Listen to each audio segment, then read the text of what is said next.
comprendre le fonctionnement, il convient tout d'abord de rappeler ce qu'est l'arbitrage international.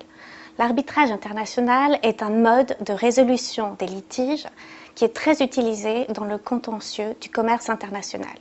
Il s'agit d'un mécanisme par lequel les parties confient à une ou plusieurs personnes privées la mission de trancher le litige international qui les oppose à la place des juridictions étatiques. Alors, concrètement, comment cela fonctionne-t-il? Le recours à l'arbitrage est généralement prévu par les parties dans un contrat.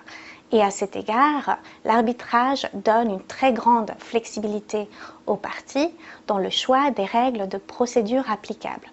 Cela explique que la procédure d'arbitrage puisse varier d'une affaire à l'autre. Néanmoins, on constate des ressemblances en pratique. Et généralement, la procédure d'arbitrage est déclenchée par une demande d'arbitrage qui est ensuite suivie par la constitution du tribunal arbitral. Par la suite, les parties vont pouvoir échanger des écritures et durant cet échange, il peut également être prévu une phase de production de documents. Suite à ces échanges, généralement, la procédure va se terminer par une audience finale après laquelle les arbitres vont pouvoir délibérer et rendre une sentence finale tranchant le litige des parties.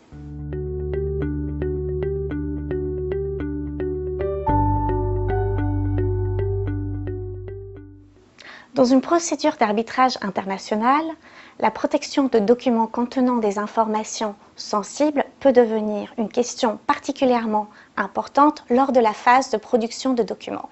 En effet, cette phase permet à chacune des parties de demander à son adversaire des documents qu'elle estime être en possession de ce dernier.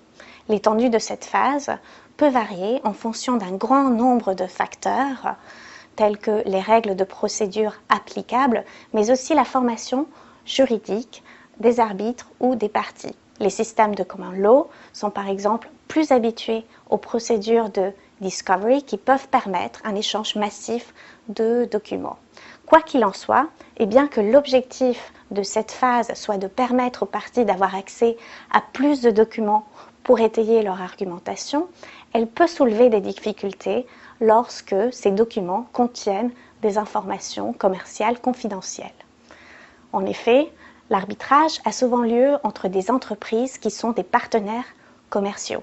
Et dans ce cadre, on peut comprendre qu'une partie puisse vouloir protéger et ne pas divulguer à son adversaire un savoir-faire spécifique, un procédé de fabrication, des fichiers clients, mais aussi d'autres informations commerciales stratégiques. Et c'est en cela que la protection de ces données peut être importante lors de cette phase.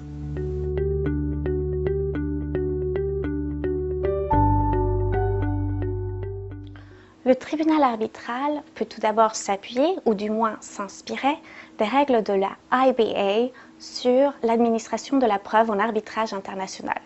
En effet, celles-ci contiennent plusieurs dispositions qui encadrent la production de documents, et bien qu'elles soient d'usage facultatif, il n'est pas rare qu'elles soient invoquées dans la pratique. L'article 9.2e de ces règles permet notamment à un tribunal arbitral d'exclure des documents en raison de leur confidentialité technique ou commerciale. Il est toutefois intéressant de noter que cet article ne contient pas de définition précise de cette confidentialité commerciale ou technique.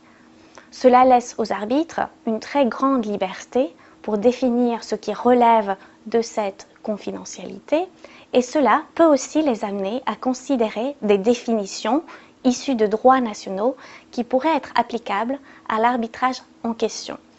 À cet égard, il convient de noter qu'en droit français, le secret des affaires est aujourd'hui défini à l'article L151-1 du Code de commerce. Selon cet article, sont protégées les informations qui remplissent 3 critères. Ce sont les informations qui ne sont généralement pas connues du public, qui ont une valeur commerciale potentielle ou effective et qui font l'objet de mesures de protection raisonnables.